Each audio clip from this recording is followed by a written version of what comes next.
Hey you, if you're enjoying the podcast, do us a favor and go into your podcast app right now and tap the subscribe button so you never miss another episode. And if you're into reading, go to weirdtruecrime.com to get written versions of the cases we cover on the show, along with extra visual content.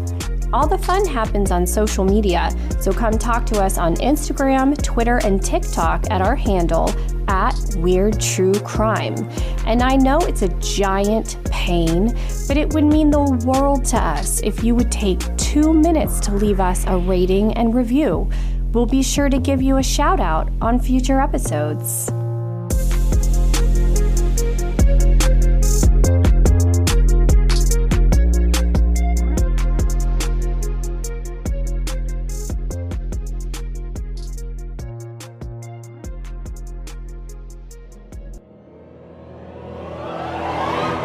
Darkcast Network. The light shines brightest on our indie podcasts. Hey, little skeletons. I'm Gina. I'm Amber. And this is Weird True Crime.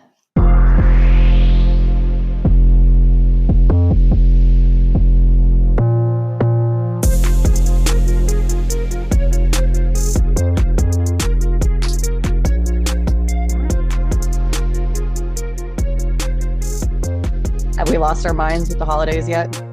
Yes. Between sick kids, Christmas parties, shopping, and all the other festivities and planning that goes with the holidays, I already feel like I'm going insane. 16-month-old and a 10-year-old sick, mom does not get a break. No. Mom also is not allowed to get sick. Mom has to find her happy in any way she can, or she'll continue talking in third person, and nobody needs that. Anyway, last week was a doozy, so let's have a little more fun this week. Last week? Week before? Well, we did warn that there could be a delay in new stories coming out due to all the madness. Fun. So bear with us while we board the struggle bus to get through the next couple of weeks with what's left of our sanity intact. We have a lot of cases we want to talk about that are in the works and can't wait to share it all with you. In other news, we finally put up our Christmas tree. I had mentioned before that we had to do some feng shui around the house in order to make it happen, and we did. We literally completely rearranged the entire living room just to be able to put the tree up. And we'll probably do it again in a month-ish when it's time to take the tree down. Oh, well, it's fine. It's actually kind of amazing. It's, Natasha, we call her Tiny. So when Tiny it was only a couple of months old last year, and she really didn't give a shit about what was going on. But this year, just to see her stare at the tree and the lights and just all that joy and wonder over her chubby little baby face, it's been amazing. So I'll feng shui the crap out of my house anytime to make that look on her face. It's the things we do for our kids. Exactly. Just to make them smile this time of year. We put up some other decorations, not very much. There's still bats and skulls everywhere because let's face it, I am who I am. We did put a Santa hat on Jack Skellington, though. Where is Jack Skellington? He's on my big bookshelf. He's like That's front right. and center. That's right. Hey, he's already Christmassy anyway. Without it, you're just making him a little more festive. A little more festive. I love that. Oh, on a side note, Corbin told me the other day that apparently kids are starting to wear Santa hats and stuff at school. Just like for fun. He's like, I need a Santa hat so I can wear it at school. I was like, that's fine. I'll get you like a cheap Santa hat. So if you lose it on the playground or something, it won't matter. But it's not going to hurt. I thought it was cute that kids are running around with Santa hats at school. So I have my own personal Santa hat. It's black and white. Really? And on the brim, it says "Bah Humbug." How did I not know about this? And do you ever actually wear it? Or do you just like put it on display? Well, it's on my bookshelf, but yes, I will 100% wear it. Can you please? If Michaela doesn't steal it from me. Oh, true. You can't have nice things when your kids get older and want to wear all of your stuff. No. Well, if you actually do get a chance to wear it, you'll have to take a selfie because I would love to see it because that sounds very you. It is. I'm not gonna. Absolutely. Well, we also have our Christmas decorations up, and we have an inflatable Baby Yoda, like a Grogu. We call him Baby Yoda. And then like a little inflatable Santa and reindeer. And we usually put them outside, but the weather's so unpredictable and they get all gross and dirty. So, Porch pirates. yeah, true. I mean, not necessarily so much here. Like, I think that, I don't know, all the neighborhood is very into the Christmas cheer. Yeah. So we don't really have to worry about that. But when we got out the tree and everything, the kids were busy being mischievous and took them all out of their boxes and plugged them in the house and were like taking pictures of themselves with them and stuff. So it's like, okay, cool. We're just going to keep these inside this year. So it's loud anytime we turn on the Christmas decorations because of the sound of like the little thing like blowing them up. So you hear this like all over. It's fine. It's fine. It's fine. But it's super cute and it adds to the festiveness in the house. So that's like our main decorations next to our tree. And then other than that, like I have maybe bought 2 Christmas presents for them so far. And I mean, it's like we're recording this on December 12th. Yeah. And I'm not prepared because I just dealt with 2 birthdays. So it's like I don't even think about Christmas until December at this point. So I'm really behind, and that's what I'm doing today is buying Christmas presents because I get everything on Amazon and some of them, aren't going to get here until a couple of days before. Yeah. Yeah. Yeah, I'm right there with you. Really? Oh, yeah. And you're usually so like ahead of the game too. I'm usually done by like July. Yeah. And this year's just, nope. It's fine. It's fine. It'll get done. It's fine. I know. That's how I feel. And my husband is impossible to shop for. And he usually doesn't like the gifts I get him. So I'm like, can you just tell me exactly what you want? And I'll wrap it and you can open it. That's what my husband says about me. I am not hard to shop for. No. Literally. Any combination of black, skull, bats, you're good. Like, what's the problem? I don't know about that. Oh, you need like you need the ghost face slippers and like a robe or I need a ghost face throw blanket badly. Yes. See? Anything Scream related or goth, you're good to go. Oh yeah, I know. It's very easy. Does he not know you at all? Y'all have only known each other since you were 16. Yeah. Yeah. You'd think. You would think. I don't know. I'm very easy to buy for. Corey always has ideas, but like him, I don't need anything. Okay. Or he just gets whatever it is that he's wants anyway. He already gets what he wants, and so there's nothing left over that he actually wants. Yeah. No. I'm kind of like, I'm a little bah humbug this year. I think it's just the stress of life is a lot right now. And I'm like, okay, let's just get through it. And normally, like, I love Christmas. Halloween's always my favorite, or going to be my favorite for like whatever. But, Christmas, I love it because there's such a different atmosphere with everybody.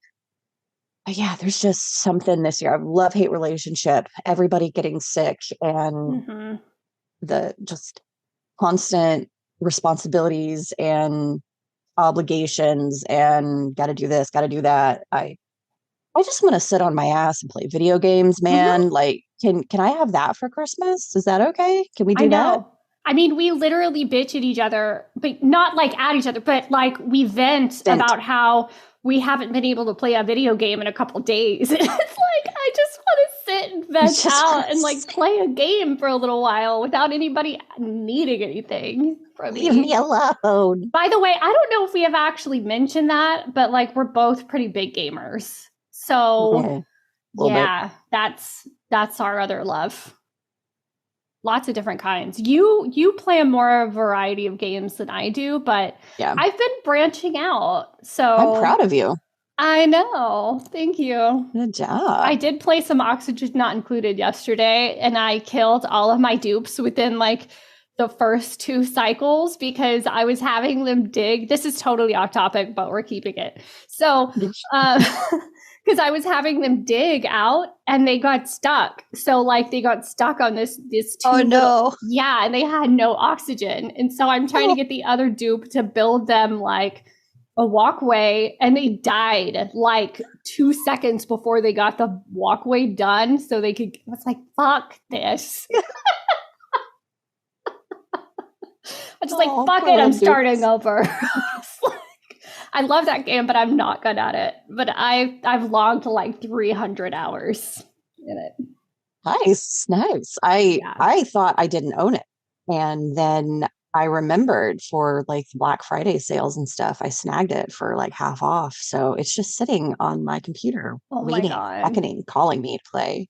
But that is an alley I'm not sure I'm ready to go down because I'm gonna get beaten the hell up and mugged, and I won't stop playing for probably 3 days. So no, you don't. And it sucks because it's like I'll be on such a good roll with it, and then one thing will happen and everything falls apart. And then I'm like, fuck it, I'm starting over. So I've never made it. I think the furthest I've made it is maybe like 150 cycles. And then I have to start over. And I'm just like, why do I suck at? I'm like, I'm not an engineer. I feel like I need an engineer's brain to play that game or something. And I'm just. That's funny. Do you know how I got hooked into that game? Huh. Markiplier. Oh yeah. Yeah. We are Markiplier stands in this house now. I'm so proud. We are. Like, we all love him. Because he's Marky Moo. Yeah. No, I mean, he's got an engineering brain, so he's hilarious when he plays that game. It is the sole reason why I've played it before, like on that dinosaur. I think that thing is a relic. I think it's going to have to go into a museum somewhere, but it actually played it a little bit. That new gaming computer will play it really well. It's so pretty. It's my friend. I haven't named him. I think I'm going to name him. I need to name him. You name your, oh my gosh. I didn't know that. I name all the inanimate objects that I have a romantic relationship with. If I spend more time with something than I do my own husband, let's face it. That is a romantic relationship. Yes. Anyway, we went this direction. We needed to go that way about 5 miles. What? So. We haven't gotten to sit down to do this for a while. And so there's like a lot of pent up excitement. Yes. And normally we get this out before we start recording. Not today. So you're welcome. You're welcome, everyone. God. Just a little glimpse into our true personalities. The chaos of our, Yeah. But back on topic. Like Amber mentioned, we have a lot of big cases lined up, and we are trying to be very thorough in our research of those cases. So we are going to pull it back for a minute and do something a little more fun and do a list of the weirdest / funniest / most messed up Christmas crimes, since it is the season. And this will not be our only Christmas themed episode of the month. This is just the first. Yeah. So with that, let's get into them, shall we? Our first story is going to take us back to November of 2011 to the town of Vandalia, Ohio, just north of Dayton. I really hope I didn't butcher that. I apologize if I did. Sounded good to me. To the home of Tamara Henderson and her 11-year-old son. While she was visiting over at a neighbor's house, her son had come home from a Pee-wee football game to find 44-year-old Trent Terry sitting on their living room couch, watching TV very loudly, and playing with the young boy's things. Tamara received a call from her son who said that there was a man in their house. I don't even know what would have gone through my mind if my child called me and said there was a strange man in our house. I would have lost my shit. What do you mean a man is in our house? You don't know if he has a gun or a knife? She had exclaimed. Tamara screamed, called for her neighbors, and called 911 to report the intruder. Terry had allegedly entered their home through the back door, where he proceeded to light some candles, like on the kitchen table and the coffee table. He put up some other Christmas decorations and cranked up the TV.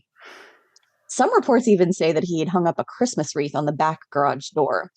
Oh, According to Tamara, Terry had said to her son, "I'm sorry, I didn't mean to scare you. I'll get my things and go." wow, what a polite intruder. Polite intruder, exactly. Police arrived on the scene and were able to apprehend him without incident. It was later discovered that he was high on bath salts and that he had also been armed with a pocket knife. A coworker of Terry had described him as a very caring person involved with the Boy Scouts and a local church program to help convicted felons currently in prison. But he hadn't been acting well that day and seemed mentally unstable.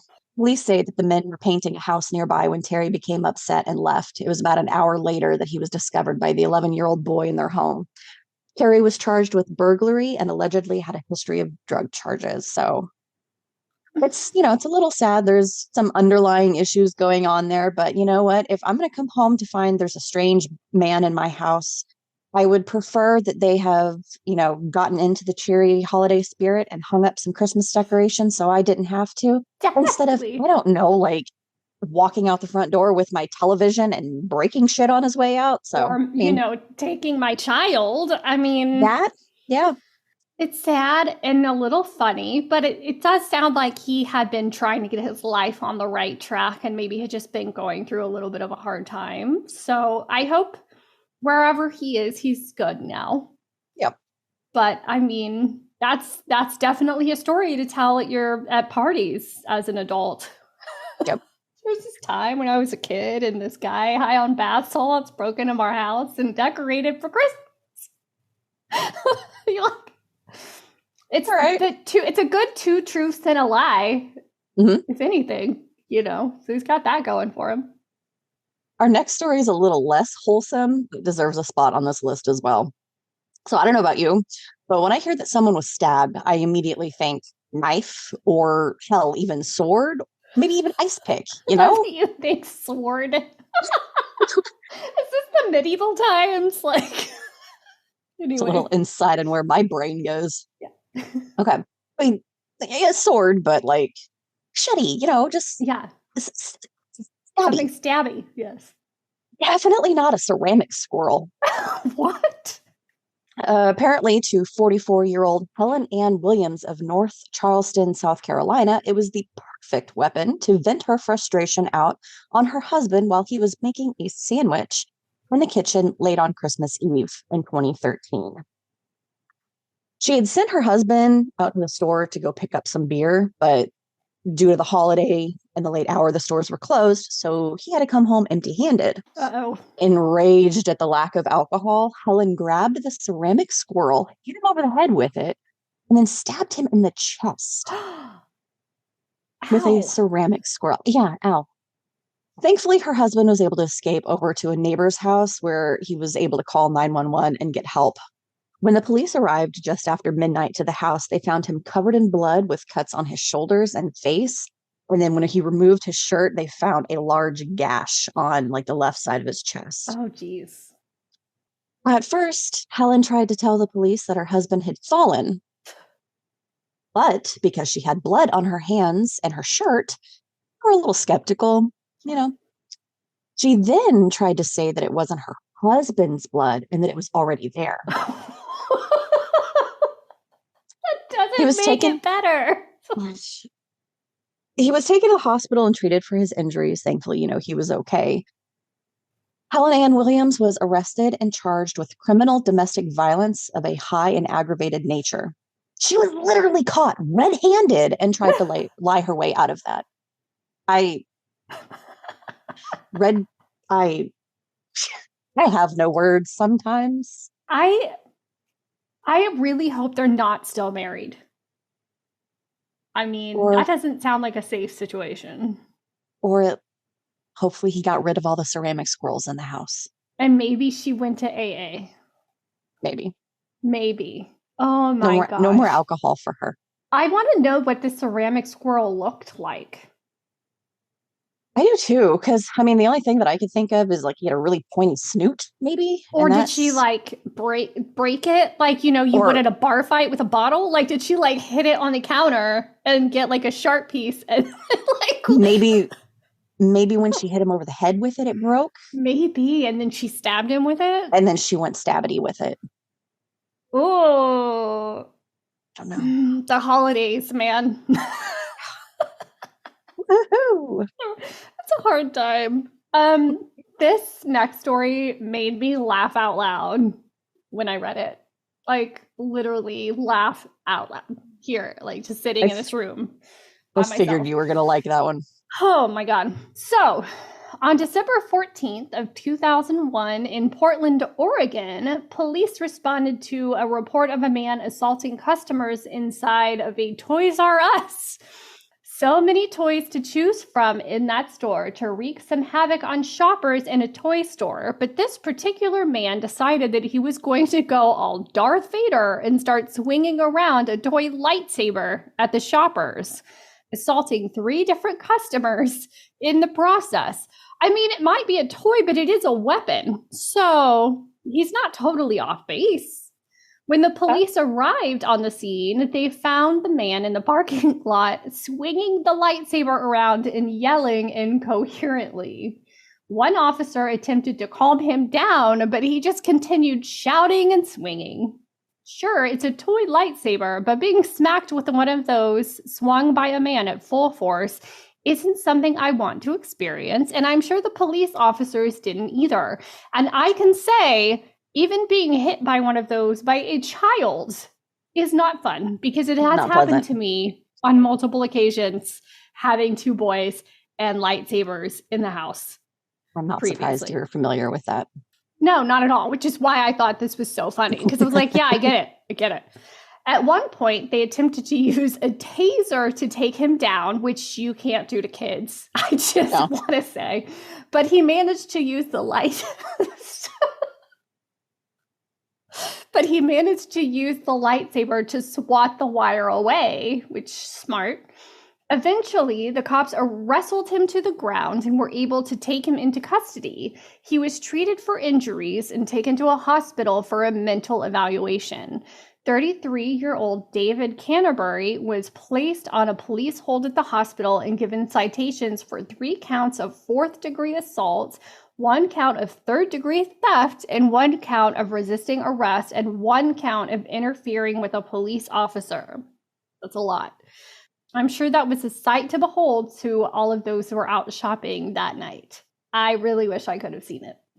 I just have it, like, whenever I was reading about this and typing all that up, I just had in my mind the entire time. You know how like little boys, when they get lightsabers, they just sit there and they go, wee. Yes. I just pictured this grown-ass man swinging it around. That's how he swatted away the taser fire. You know what? Maybe he was having a hard day. Maybe it was a long, bad day at work. Mm-hmm. And he just needed to swing around a lightsaber. Okay? Let the man swing the lights. Just move out of the way. Mind your business. Let him have some fun. He's just there to play. Okay? Oh, Lord. Oh, that one got me so good. The visual is the... Yeah. I know. Was he making sounds too? Or was it one of those that like lights up and makes sounds when you swing it? I really hope it was one that made the like actual movie sound effects as he's swinging it around. What is it with the holidays that turns people so stabbity? I don't know.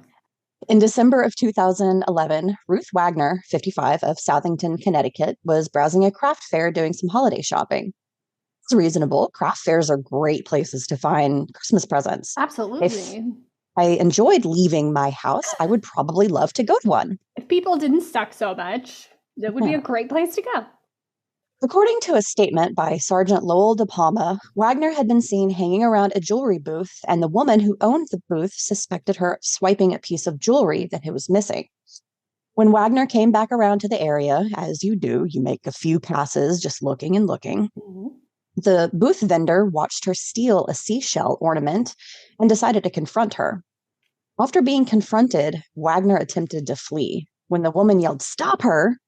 another vendor stepped in front of Wagner to block her path, and Wagner became stabby and stabbed the woman in the arm with a seashell ornament. Oh my God. Ceramic squirrel, now we're on to a seashell ornament. God.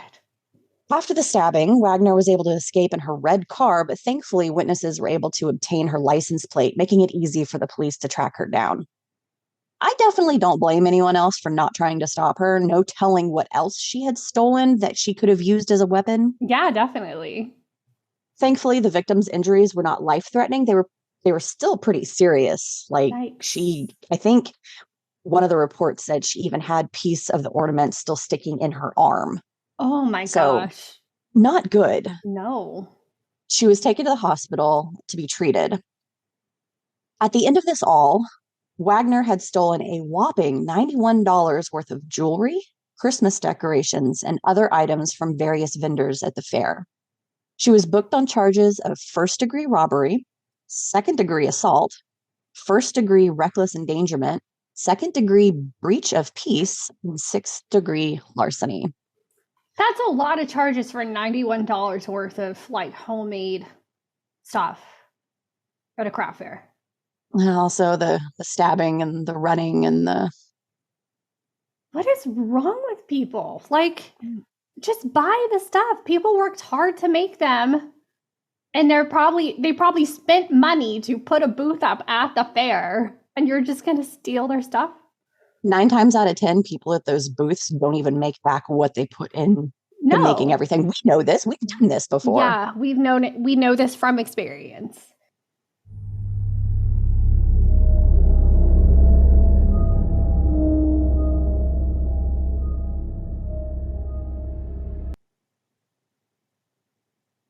Okay, so the next one is not stabby, but it's still quite a tale. So we know the holidays can be a hard, stressful time, as we were talking about in the opening, and it's not uncommon to drink an extra beer or a glass of wine to take the edge off during this time of year for those of us who drink on occasion. But, maybe don't go too hard on the alcohol and then drive a Christmas float like David Allen Rogers did. Oh boy. Slim. In December of 2006, Rogers was driving a truck and pulling the float for the Steppin' Out dance studio when he decided to gun it and pass a tractor in the parade. I guess maybe he thought the tractor was going too slow, but I mean, you go like 5 miles an hour in parades. Everyone is going very slowly. Yes, snail's pace. Snail's pace. He continued to speed down Main Street and run a red light while towing the float and 18 people on board, including his own son. Oh dear. Yeah. A police chase ensued for 3 more miles, and when officers finally stopped him, he tried to fight them. Oh gosh.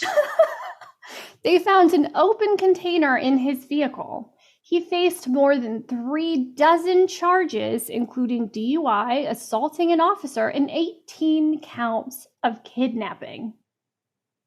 Was it worth it? Is beer worth it? I mean, someone got stabbed by a squirrel, and now we've got homeboy kidnapping 18 people with an open container in his truck when he's supposed to be driving the float for his child's Christmas parade. Priorities. That is some class right there. That poor kid. Like, how traumatizing and embarrassing. I don't know that I would participate in another parade float after that. No. Like, nope. I'm out. Or have much to do with my father after that. I am curious to know, like, what kind of jail time he got for that, because kidnapping can't be a small No. Dang. And he only kidnapped them for like 3 miles. But Still. I don't think it's based on like distance. No. You know? I think it's the fact that it happened. Yeah, anything over 5 miles is more time. I don't know, but that's messed up. Like, don't drink and drive floats, people. Like, don't drink and drive, period. No. PSA. PSA, don't drink and drive. You're welcome for that. If you didn't know that already. You didn't already get that hammered into your head repeatedly. I know. So this next one, we've all received a Christmas gift we didn't like. Like I said, I tend to give my husband gifts he never likes, but we grit our teeth and smile and say thank you because we don't want to be dicks about it. And in our head, we're like, why did this person think I wanted that? You know? Okay, thanks. Great. That's great. Appreciate it so much. Yeah. I know. Thanks. It's great. I love it. Well, that's not how Heath Blom of Portsmouth, New Hampshire handled his disappointment when he didn't get what he wanted for Christmas in 2009. His girlfriend, Randy Young, gave him a Wii game system, but what he really wanted was a remote control airplane.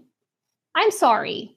If somebody gave me a Wii game system, I would not be complaining. Wasn't this like the height of when Wiis were like really big too? I want to say so. Or like around that time? Around that time. Yeah. Yeah, so I would have been real happy. I would have been pumped. And that probably cost way more than a remote control airplane. Well, he didn't want to grin and bear it, and the couple started arguing because he was unhappy about his gift. His girlfriend decided she'd had enough of his bullshit and turned around to leave when Blom grabbed her by the hair. In response, she turned around and hit him, which is understandable. Police were called, and they were accused of assaulting each other. In court, Randy Young asked for the charges to be dropped, and they had just had a bad Christmas. But the judge wasn't buying it and held up their no contact order. Honestly, it's probably best if they don't spend any more Christmases together. I think so. I think it's probably for the best. Yeah. You don't need to get into a fist fight because you don't like your present. I mean, what if she had gotten him, like, now if they were still together, what if she got him like a PlayStation 5 and he really wanted, like, I don't know, one of those flying drones? Would he have stabbed her with a squirrel? Maybe. Or like I was going to say like the PS5 remote, but that has nothing stabby on it. No. But it would hurt real bad if you hit somebody. It's not going to feel good. But like, come on, like, be a little more grateful. Gracious. Let's just get over yourselves. Also, I hope they're not together anymore either, so. Or if they are, let's pray that they've gotten better at buying gifts. This next one is historical and honestly pretty gruesome and sad, but it still deserves a spot on this list. On Christmas Eve in 1913, miners on strike and their families gathered on the second floor of the Calumet Italian Hall in Michigan for a holiday party hosted by the Western Federation of Miners Ladies Auxiliary, the women's group within the mining organization. That's quite a mouthful. That's a mouthful. Whew, okay. So the only visible way to or from the second floor was a steep, narrow staircase because old buildings. Because old. And there was a poorly marked fire escape with ladders down the side of the building, but occupants would have to go through a window to get to it. So it was really hard to see, and nobody really knew it was there. It was not marked. Over 400 people were in the room enjoying the holiday festivities when someone yelled fire.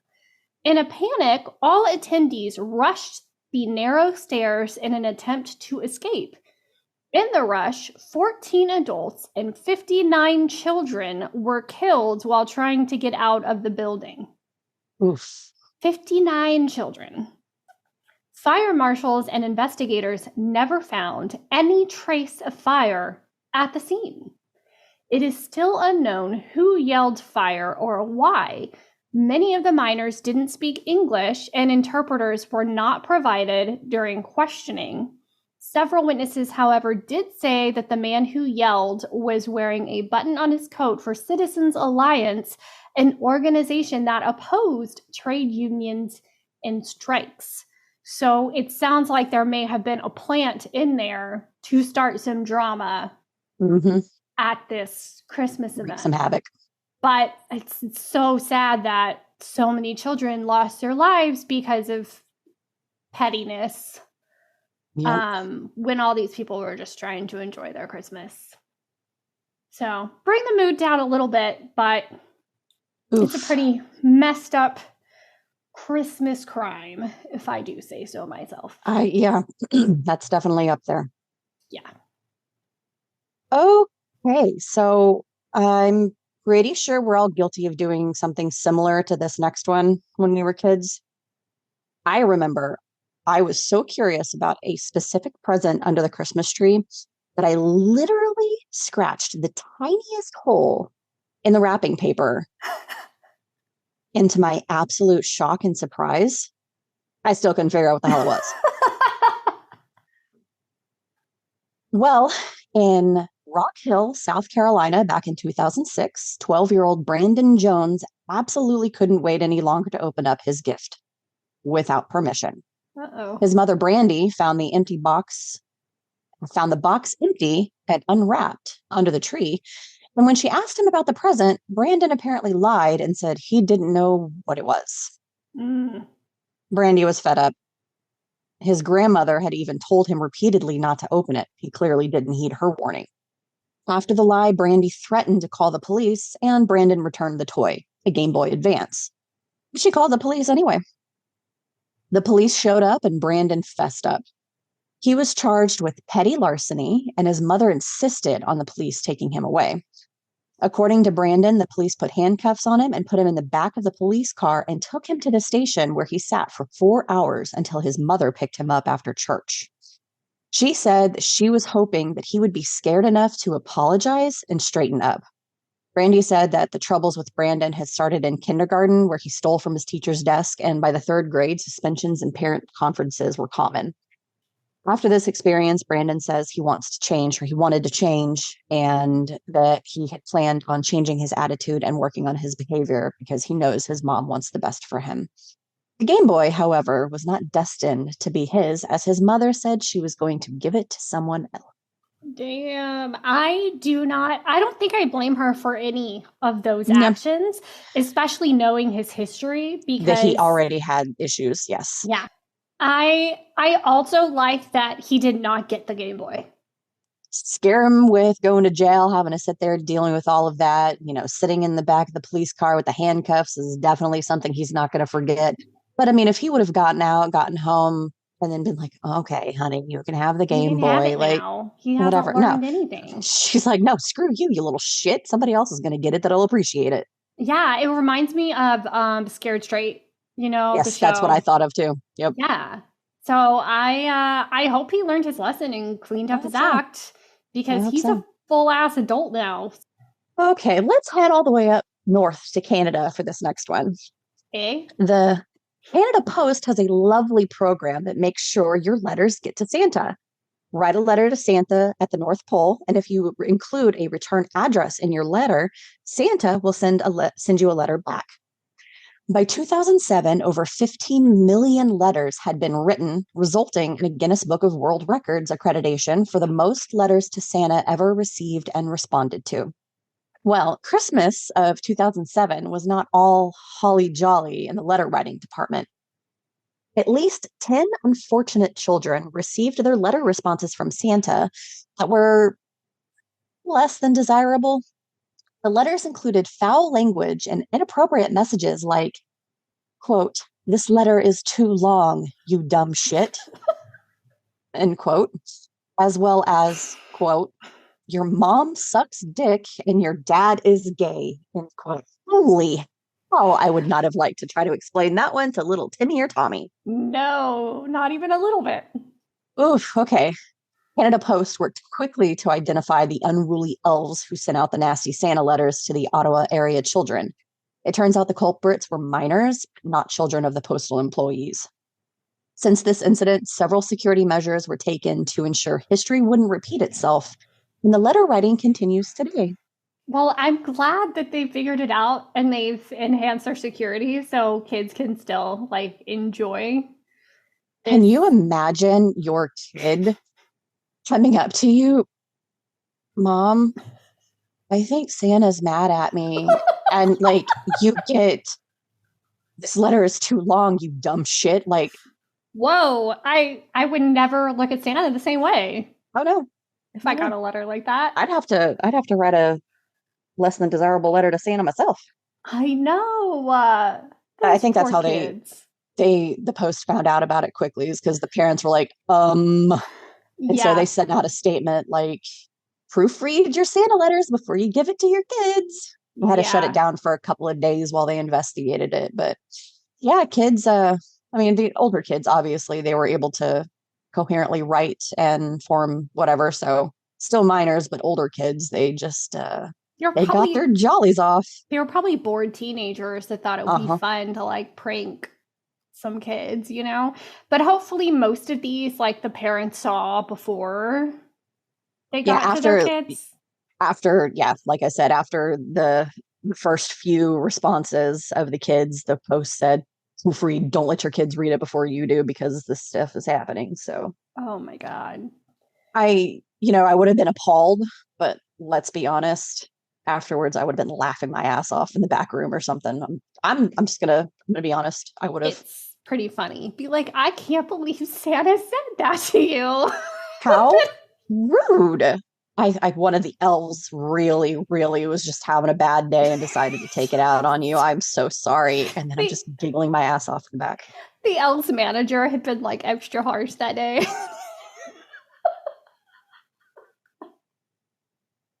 Oy vey. Oh my God. So last but not least, most parents may be able to relate to this one, especially if you have older kids. Pets of many kinds are added to Christmas lists, and that's exactly what happened when Donald Legis Jr.'s son wanted snakes for Christmas in 2012. Most parents willing to bring a new pet into the home would purchase the pet and accessories and figure out how to hide it until Christmas morning, which we have done with a hamster in years past. Said hamster was not with us for more than 6 months when it decided to take a dive from the top of its cage. But, they're not the brightest little... No, not smart little creatures. Well, Donald Legis decided to acquire snakes for his son by breaking into a pet store in Slidell, Louisiana, and stealing a ball python, 2 boa snakes, and $600 from the cash register. When the owner noticed pry marks on the back door the next morning, he rightfully informed police. Upon investigation, police found pry marks on the doors of several other nearby businesses. They eventually found a vacant building with a makeshift bed on the floor, the 3 snakes, and a jail ID card in Legis' name. When asked why he stole the snakes, he said his son wanted snakes for Christmas. Needless to say, Legis was arrested, and who knows if he really even had a son who wanted a snake for Christmas in the first place. How big? Boas are big, right? I mean, unless they're babies. So, where was he trying to hide? How do you hide a snake? He obviously didn't have a setup for them, or food, or any of the required necessities, and he's keeping them on the floor in a vacant building. Like next door. So many questions. Does he just really like snakes? I mean, what? Hey, I'm the snake lady here, but you're not gonna see me going around stealing a ball python and 2 boas, like. And $600. Maybe he was gonna sell them to try to get cash for them or something. Maybe. And his way to try to get out of it was to say that his son wanted snakes for Christmas. His son. But like, you're still gonna get arrested. You still stole the snakes and broke into a place of business. I don't know. People be crazy around the holidays. Like, it's supposed to be a time of joy and good cheer, y'all. Like, don't be stabbing people with squirrels and yelling fire in crowded rooms or swinging lightsabers around at people at toy stores. Call a therapist, take a nap, watch some Netflix. Yeah, a nice bubble bath. Take a page out of Trent Terry's book. Light some candles, turn on the TV up loud, kick back and relax. But in your own house. In your own house. In your own house. Let's preface your own house. But he had the right idea. He had most of it, right? Yeah. Just location.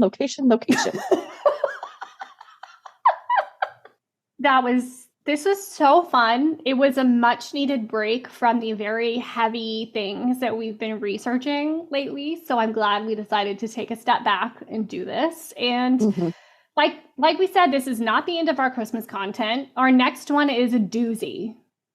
So, and like very much more true crime, like a real true crime case. So back into the heavy. Yeah. So grab some eggnog or spiked cider or hot chocolate, whatever you like during this time of year, and cozy on up because, you know, you're going to need something. Yeah, just a fair warning. And thank you for all of your patience and continued support while we handle our crazy lives and the never-ending sicknesses that have been plaguing our houses. And this podcast is truly a respite for both of us, and we love it so much and have so much fun creating content for you lovely little skeletons. And for all of you, this is kind of something that we had talked about off mic, but those of you who've seen our logo, you know we have our lovely little big-headed skeleton that we have lovingly named Billy the Skelly. So yes. So we have dubbed all of you our little skellies or skeletons. So you're probably going to be hearing that more often. And I really want to create some content that has Billy all over it. Yeah. Fully support that idea. Yeah. So I'm sure that's going to be coming up in the not so near future. So thank you for being our little skeletons and listening to us and putting up with our not so normal schedule while we work through our crazies. But until next time, stay safe. Make good choices. Bye. Bye.